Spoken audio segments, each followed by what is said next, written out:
शायद आप में से ज़्यादातर लोग इस बात का विश्वास करें या ना भी करें, लेकिन एक समय ऐसा था जब भारत को विश्व गुरु कहा जाता था। आज जैसे हार्वर्ड और कैम्ब्रिज यूनिवर्सिटी में लोग एडमिशन लेने के लिए कोशिश करते हैं, सपने देखते हैं, वैसे ही भारत में भी कई ऐसी यूनिवर्सिटीज़ हुआ करती थी प्राचीन काल में, जहाँ एडमिशन लेना लोगों का सपना होता था। जैसे कि तक्षशिला, नालंदा, विक्रमशिला, शारदा पीठ, पुष्पगिरी, उज्जैनी, कांचीपुरम आदि, जहाँ पर संस्कृत में शिक्षा दी जाती थी हिंदू और बुद्धिस्ट शिक्षकों के द्वारा। आधुनिक विषय जैसे कि maths, literature, economics, music, metrology, medicine और भी कई ऐसे सब्जेक्ट पढ़ाए जाते थे जिनके बारे में शायद आप सोच भी नहीं सकते। अलग अलग देशों से लोग बहुत सारी तकलीफ उठाकर भारत आते थे ज्ञान अर्जन करने के लिए, जैसे कि चाइना, इंडोनेशिया, जापान, कोरिया आदि। आपको ये जानकर भी हैरानी होगी कि इन इंस्टीट्यूशन में एंट्रेंस एग्जाम भी हुआ करता था, जहाँ एडमिशन लेना विद्यार्थियों का सपना होता था। लेकिन अफसोस की बात है कि बाद में इन सभी इंस्टीट्यूशन का बहुत बुरी तरीके से नाश कर दिया गया।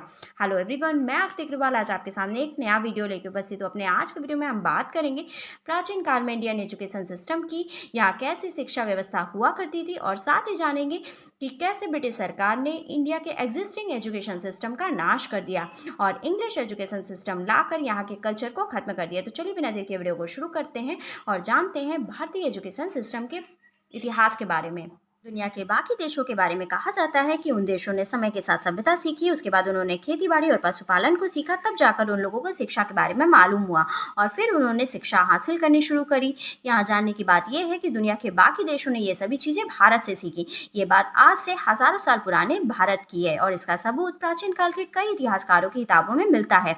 यहाँ एक बात साबित हो जाती है कि दुनिया के देशों में भारतीय सभ्यता में शिक्षा सबसे पहले आई थी। उसका प्रमाण प्राचीन भारत की तक्षशिला और नालंदा जैसी यूनिवर्सिटी में भी मिलता है और उससे भी पुराने कई एजुकेशन इंस्टीट्यूशन से। इंडियन एजुकेशन सिस्टम को टाइम के आधार पर कई कैटेगरीज में डिवाइड किया गया है। ये तो आपने सुना ही होगा कि दुनिया की सबसे पहली यूनिवर्सिटी प्राचीन भारत में ही थी, लेकिन भारत में शिक्षा का इतिहास इससे भी कई सदियों पुराना है। बेहद पुराने तथ्यों को जांचने पर पता चलता है कि प्राचीन भारत में भी शिक्षा व्यवस्था हुआ करती थी। तब लोग शिक्षा हासिल करने के लिए गुरु या प्रभु की शरण में जाया करते थे। प्राचीन भारत की शिक्षा व्यवस्था में शिष्य को शिक्षा हासिल करने के लिए गुरु के आश्रम यानी कि गुरुकुल जाना पड़ता था और यह आश्रम बहुत बड़ा होता था। हालांकि ये कई राजाओं ने भी बनवाए होते थे, लेकिन शिष्य को वहीं रहकर पढ़ाई करनी होती थी, चाहे वो किसी राज्य का राजकुमार ही क्यों न हो। ये आश्रम किसी भीड़ भाड़ वाले इलाके से या किसी गांव शहर से भी दूर हुआ करते थे। ये एजुकेशन सिस्टम वैदिक शिक्षा प्रणाली कहलाता था और यहाँ पर शिक्षा की शुरुआत एक रिलीजियस सेरेमनी से होती थी, जिसे उपनयन संस्कार कहा जाता था। यह शिक्षा व्यवस्था उस समय लागू थी जब हर किसी को बिना किसी रोक टोक, बिना किसी बाधा शिक्षा हासिल करने का अधिकार होता था। लेकिन बाद में समय के साथ साथ शिक्षा व्यवस्था में बदलाव होना शुरू हुआ और एक समय ऐसा भी आया जब लोगों को उनकी जाति के आधार पर शिक्षा देना शुरू हुआ। काफी लंबे समय तक भारत में यही शिक्षा व्यवस्था चलती रही, लेकिन भारत में जब 30वीं शताब्दी में जैसे ही मौर्य साम्राज्य अस्तित्व में आया, फिर से भारतीय एजुकेशन सिस्टम में नए बदलाव देखने को मिले। मौर्य शासन के वक्त भारत में अर्बनाइजेशन शुरू हुआ और भारत में सेंटर ऑफ ट्रेड बसने लगे। चाणक्य, चरक और सुश्रुता जैसे विद्वान इसी टाइम पीरियड में देखने को मिले। इसके बाद शुरू हुआ गुप्त साम्राज्य। इस समय में एजुकेशन सिस्टम को बड़े शहरों में एकीकृत किया गया और बड़े विश्वविद्यालयों का निर्माण किया गया। गुप्त साम्राज्य के दौरान वाराणसी और नालंदा में यूनिवर्सिटी की स्थापना की गई। ये वो दौर था जब शिक्षा व्यवस्था में जैन और बौद्ध धर्म का खास प्रभाव देखने को मिलता था। धीरे धीरे नालंदा और तक्षशिला में आधुनिक शिक्षा दी जाने लगी। यहाँ पर मेडिसिन, लॉजिक, कलाएं और फिलॉसफी से संबंधित सब्जेक्ट में शिक्षा दी जाती थी, जहाँ पर एक साथ बहुत सारे विषय पढ़ाए जाते थे। ये पूरी दुनिया की उस समय की इकलौती यूनिवर्सिटीज हुआ करती थी जहाँ पर इन सब विषयों को पढ़ाया जाता था। ये वो समय था जब भारत पूरी दुनिया में एजुकेशन हब बना हुआ था और चीन, रसिया और सेंट्रल एशिया से कई सारे स्टूडेंट इन यूनिवर्सिटी में पढ़ने के लिए आते थे। इन कुछ एक विश्वविद्यालय को छोड़कर भारत में इस समय तक में लगभग वही गुरु शिष्य और आश्रमों वाली शिक्षा प्रणाली चलती रही जो गांव में चलती थी। इसके बाद समय आया 10वीं और 11वीं शताब्दी का। इस समय काल को मिडिल पीरियड कहा जाता है। इस टाइम में भारत में बहुत सारे एजुकेशन इंस्टीट्यूशन खोले गए। इसके बाद 12वीं शताब्दी में भारत में अल बिरूनी का आगमन हुआ और इस समय में ज्यादातर साइंस और टेक्नोलॉजी का विकास हुआ। ये वो दौर था जब विदेशी मुस्लिम शासकों ने भारत पर आक्रमण करना शुरू कर दिया।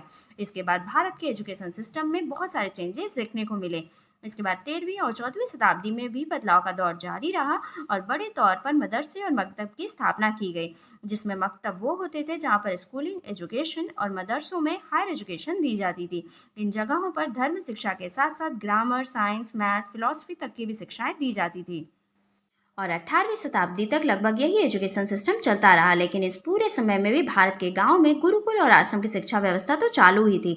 जब भारत में मुगलों का और देशी राजाओं का शासन का अंत हुआ और अंग्रेज अपने पैर पसारने लगे, तब एजुकेशन सिस्टम में भी बड़े पैमाने पर बदलाव देखने को मिले। अंग्रेजों ने अपने एजुकेशन सिस्टम को मॉडर्न एजुकेशन सिस्टम नाम दिया और पूरे भारत की शिक्षा प्रणाली में फेरबदल करना शुरू कर दिया। अंग्रेजों ने सबसे पहले तो सन 1835 में इंग्लिश एजुकेशन एक्ट 1835 लागू किया। इस एक्ट ने भारत की पूरी एजुकेशन सिस्टम का चेहरा ही बदल दिया, जिसके तहत भारत में अंग्रेजी माध्यम के स्कूल और यूनिवर्सिटीज खोले गए, जिसके तहत भारत के उच्च और मध्यम वर्ग के एक छोटे से हिस्से को शिक्षित करना था, जिससे एक ऐसा वर्ग तैयार हो जो रंग और खून से तो भारतीय हो लेकिन विचारों और नैतिकता से ब्रिटिश।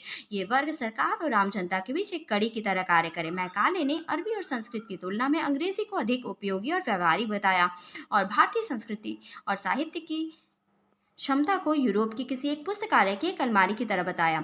साथ ही भारतीय धर्म और संस्कृति का अपमान भी किया। मैकाले ने सन 1836 में अपने पिता को एक पत्र लिखते हुए ये भी कहा कि मेरा दृढ़ विश्वास है कि यदि हमारी शिक्षा की नीति सफल हो जाती है तो 30 वर्ष के अंदर ही बंगाल के उच्च घराने में एक भी मूर्ति पूजक नहीं बचेगा।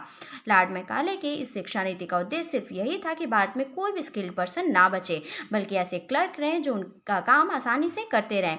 उन्होंने ऐसी ही शिक्षा व्यवस्था बनाई जहाँ पर लोग ज़्यादा सवाल न करें, ज़्यादा स्किल्ड न हो और वो बताया हुआ काम लगातार करते रहें। और इसीलिए उन्होंने भारतीय एजुकेशन सिस्टम में कुछ ऐसे बदलाव किए जिससे यहाँ के लोगों की क्यूरियोसिटी ही खत्म हो जाए।